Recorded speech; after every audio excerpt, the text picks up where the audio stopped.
I talked about shared values. There are a lot of different values that you and I might have. And there are some that tend to, if we don't share those, that's okay. And some, if we don't share them, they can really cause trouble. And in relationships, like outside of work relationships, like romantic relationships, tends to be, religion tends to be one that's really hard to overcome. If you have a different philosophy on how you got here and who we're accountable for, then that's pretty difficult in terms of what are you going to do when you're having an argument.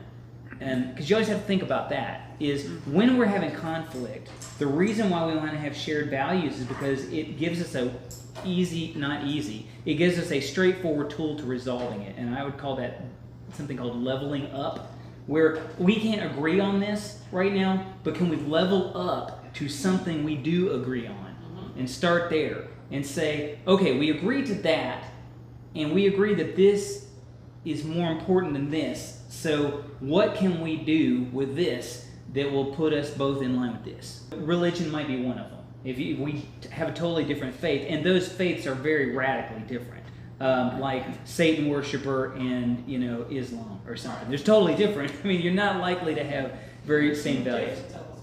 Yeah. Parenting. Yeah. Oh, yeah. Like how choice of parenting. Parenting styles. Yeah. I think cultural. Definitely can be. Yeah, it can be. Yeah. Yes. If you're not willing to, it's a long road. You've got to be willing to learn another person's culture and learn to respect it equally. Our son is dating someone who we just learned this weekend that she will, if he marries her, she'll have a bride price. They just started dating, so yeah. Yeah, they're just dating. But she'll have a bride price. Her mother is from Nigeria. Yeah. And so he's having to learn. Exactly. Really? So how much? So he's having to learn. What does that mean? And so we had a fun conversation at dinner the other day. And about, other things, just I'm like sometimes with things I'm like you have to understand their family comes from a different culture, so they're gonna experience things differently. There you go. Really cool. Is it okay? So we're gonna have to research this if he gets to that point. If he gets to that point, we got a long time. He's just 19, so we're looking we'll let you know. time down the road. Long time. So things like culture and religion and parenting styles, sexual guardrails. What do we consider monogamy? What do we consider sexually committed to one another? People can have very different opinions about that. Some, like ours, both are. Nobody's getting into this. It's just us. So forever. That gives us nobody else forever. Well, it gives us if we can't agree on anything else, maybe we're upset about what somebody's wearing or something like that, and we totally disagree. Well, we start going up until we can get something we agree on and start going back down. Does that make sense? You just keep going up. But if you don't have basic values that you share, there's nowhere to go. I mean, if you go up and you find out that one person considers if we're in a relationship, then it's just you and me as long as we're in it, and someone else says, well, it's you, me, and anybody else who's available on the days you're not available, well, we're not going to be able to agree. So we got no shared value. You don't need a magic 8-ball to see that this future does not look good. How can you resolve an argument? Yeah, you can't. So that's what we mean. When you look at the list later and say shared values, something that if you're having a really hard time with each other, you can level up to and say, well, at least we agree on this, and our relationship can be here on that. Like as a parent, a value that you could have and your kids could understand is nothing could make me not love you. I might not like you all the time, and that's something that we make sure our kids know. There are things that our kids will do that we don't like sometimes, and we'll tell them that, and we don't want you to do that. And as long as we have some control over it, you're not going to do it, but later they do. But there's nothing that could make us not want to have dinner with you and have you in our life. That's a value that we can share with our kids, so they'll know. Well, I don't ever have to be afraid to talk to you, because you're never going to disown me by whatever happens to me. So there you go. So that's a shared value. Do you have? Yeah, go ahead. I was going to say some cultures disown. Yeah. Yeah. And Sure. and it's like accept it or reject it. Sure. Yeah, and that would be your choice. I mean, you decide in your family what is that. But yeah. Of course, when you come of age, but I know someone who, basically in their culture, it was okay to marry your cousin. Right? Yeah. Yeah. And, you know, also, arranged marriages. Yep. Oh yes. And so she did not do it, and she got disowned. Yeah. It didn't last forever, Right. but it lasted a very long time, Mhm. I think, until she had children with her husband Yeah. of her choice. Yep. That the parents eventually came around and Yes. started a relationship Mhm. with the two of them and their grandchildren. I have a peer who lives in India who went through that exact journey. Is she was disowned by her parents because they had picked somebody else. They did eventually come around. Yeah.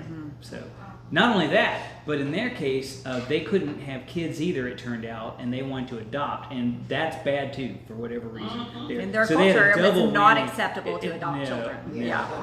Yeah, and I'm pretty sure the person they adopt was like somebody from another country. So it's like, keep on, keep adding up. So it's just what they did. But you can see it makes it harder, I suppose. It does.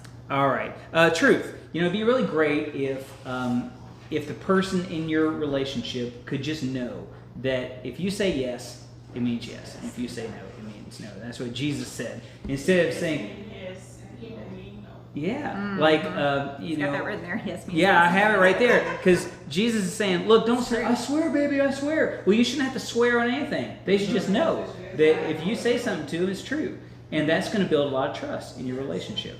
Even if it's not something they want to hear, at least it's true. So there you go. Commitment. So, as in a workplace, I would think an appropriate level of commitment. What would you think? What would show you're committed to a job? You show up every day. You show up. Okay, good. The loyalty towards your job. Yeah. What does loyalty look like? Loyalty looks like when it's scamming them and you don't have anything else to lean on, Yep. you still show up. Sure. That's good. Yeah. Now that doesn't mean you're not looking for something else. Right. If it's not working for you, but you're still showing up while you're brilliant. Doing Anything what's else required. come to mind? That's great. I mean, that's the essence of it. I'm willing to go. I mean, they're trusting me to do a part, and I'm going to be all in on it. That doesn't mean I don't have any balance with my life, but I'm going to do, the job that I was hired to do, and I'm going to be. Even if I decide at some point, gosh, this is not for me, I'm still going to do it. I'm going to, because they're trusting me to do it. We used to tell our kids they would want to try stuff, go try sports and things, and we'd let them do one at a time.